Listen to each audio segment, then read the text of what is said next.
आज 8 फरवरी का दिन है और आज का दिन आम आदमी पार्टी अपने पूरे जिंदगी में नहीं भूल पाएगी। आपको खबर सबसे पहले ये बता दूं कि नई दिल्ली सीट से अरविंद केजरीवाल जो हैं दिल्ली विधानसभा चुनाव हार चुके हैं।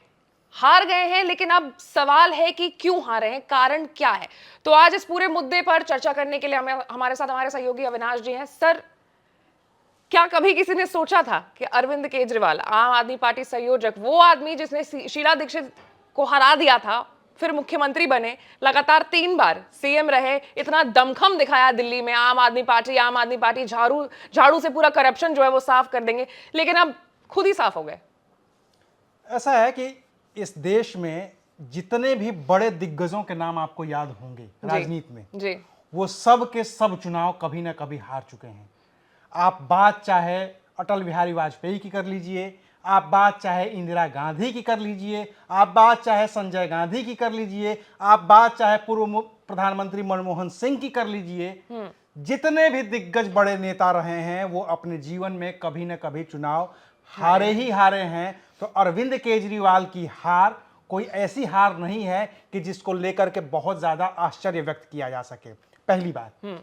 दूसरी बात, अरविंद केजरीवाल की हार इस मायने में हार है कि उन्होंने जिन मुद्दों को लेकर के अपनी पूरी राजनीति शुरू की थी, इंडिया अगेंस्ट करप्शन चलाया था और कॉन्स्टिट्यूशन क्लब में अपनी पार्टी बनाई थी, जिन मुद्दों की वजह से पार्टी बनाई थी वही मुद्दे इनके इस उत्तरार्ध में इतने हावी हो गए कि वो खुद को संभाल नहीं पाए। और जिस करप्शन की बात अरविंद केजरीवाल करते थे, जिस इंडिया अगेंस्ट करप्शन के वो अगुआ बने हुए थे, वही करप्शन और वही करप्शन के आरोप अरविंद केजरीवाल को और उनकी पार्टी को ले डूबे हैं।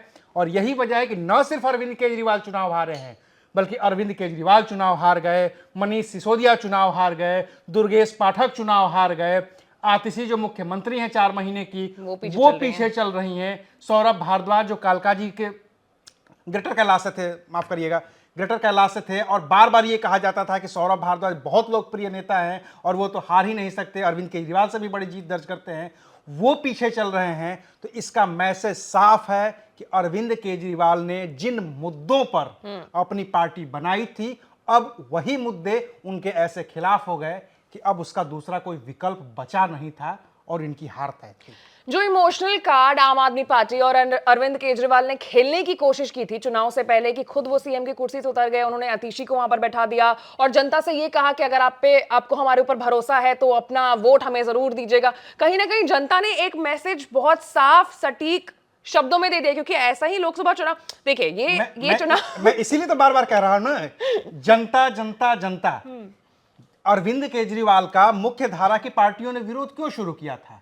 ये जन लोकपाल की बात करते थे, ये एंटी करप्शन की बात करते थे, ये हर जगह पर जनता की बात करते थे। जब 49 दिन की सरकार बनाई तो जाके धरने पर बैठे और कहे कि जनता से हमने मैंडेट लिया, उन्होंने कहा इस्तीफा दे दो, मैंने इस्तीफा दे दिया। हर चीज ये जनता से पूछ के करते थे। और इस बार भी इन्होंने इस्तीफा देने से पहले जनता से नहीं पूछा, इस्तीफा देने के बाद उन्होंने कहा जनता से कि अगर आपको लगता है कि अरविंद केजरीवाल ईमानदार हैं तो आप हमें वोट दो, और लगता है कि अरविंद केजरीवाल ईमानदार नहीं हो तो आप हमें वोट मत दो।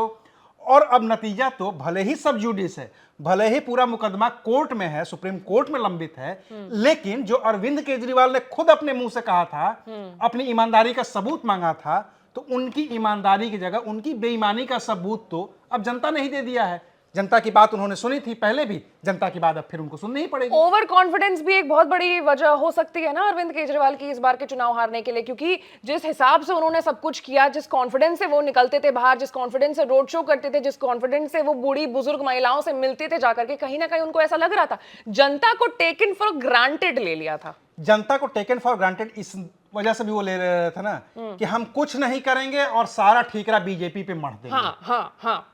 वो बार बार यही कहते थे कि हम यमुना साफ क्यों नहीं कर पाए। पिछली बार भी उन्होंने गोवा के विधानसभा चुनाव में कहा था कि अगर दिल्ली में यमुना हमने साफ नहीं की तो आप 2025 में हमें वोट मत देना। छठ में हमने देख ही लिया कि यमुना की हालत क्या है, हर जगह झाग ही झाग है, 2025 में उनको वोट नहीं मिला। और दूसरी जो सबसे बड़ी बात, वो जो बीजेपी पे ठीकरा फोड़ रहे हैं आप कह रहे हैं कि हमें जेल में डाल दिया, आप कह रहे हैं कि हमारा काम एलजी नहीं होने दे रहे हैं, सारे काम बीजेपी आपके रोक दे रही है, बस मुख्यमंत्री आवास का रिनोवेशन नहीं रोक पा रही है। उसके तरीके आप निकाल रहे हैं। इस बात से बहुत मिर्ची लगती है आम आदमी पार्टी के हर एक नेता को कि हमारे आवास पर क्यों सवाल उठाया जाता है, आप पीएम आवास पर क्यों नहीं सवाल उठाते। इवन हमारे शिखर सम्मेलन में भी आकर के अरविंद केजरीवाल ने ये बात कही थी कि पीएम आवास क्यों नहीं दिखाया जा रहा है, वहां पर 300 करोड़ के कारपेट्स बिछे हुए हैं। वो 300 करोड़ के हों या 3000 करोड़ के हों, वो आप तो कहते हैं कि जनता के, आपने जनता से मैंडेट मांगा, जनता ने मैंडेट नहीं दिया। अब आप हो सकता है कि थोड़ी देर में ईवीएम का रोना रोने लगे। बिल्कुल बिल्कुल। तो ईवीएम तो कोई आज से तो है नहीं, 2009 से चुनाव में चली आ रही है ईवीएम। 2013 में पहली बार आप सरकार बनाते हैं, 28 सीटें जीत जाते हैं। 2015 में आप 67 सीटें जीत जाते हैं। 2020 में आप 62 सीटें जीत जाते हैं और कोई ईवीएम का रोना नहीं होता है। और 2025 में जब आप हारेंगे तो ईवीएम का रोना रोएंगे। अपने पुराने गिले शिकवे दूर करके थोड़ा अपना इतिहास खंगालना पड़ेगा उनको, और ये देखना पड़ेगा, दिखाना पड़ेगा कि उन्होंने जो कहा था और किया था उसमें फर्क क्या है। हाँ, एक जो बड़ी खबर अभी ये है कि आतिशी चुनाव जीत गई हैं।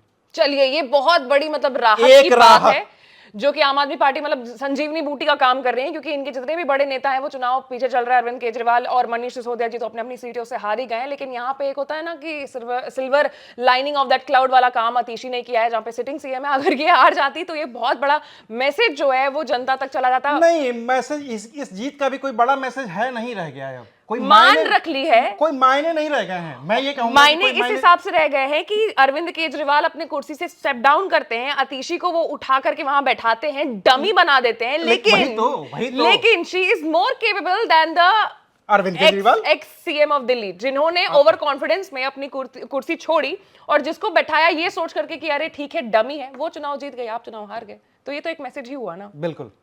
अब चुनाव में आगे जो भी गतिविधि होगी, अब देखिए कुछ ना कुछ मतलब जो भी है, अब भी 1 बजने वाले हैं और कहीं ना कहीं जो मामला है वो साफ हो चुका है। अब जो भी अपडेट्स आएगा जल्दी जल्दी आप तक पहुंचेगा, लेकिन उसके लिए आपको हमारे चैनल को लाइक, सब्सक्राइब और शेयर करना होगा। मैं थी आपके साथ आशीष सिंह आनंद।